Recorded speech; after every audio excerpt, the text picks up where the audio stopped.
दोस्तों फाइनली हम मदीना पाक के होटल में आ गए हैं। इसका नाम है मुकर्रम अल महबूबा, मुकारम अल महबूबा भी कहते हैं।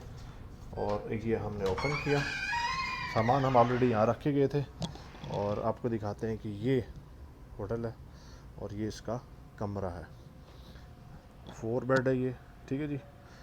और ये इसकी क्लोजेट है और 3 स्टार होटल है, ठीक है जी।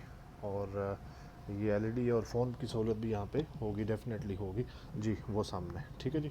और ये उसके बाद हमारा वाशरूम है, बाथटब भी है, कमोड भी है और सही है, मतलब अच्छा है, बहुत अच्छा है।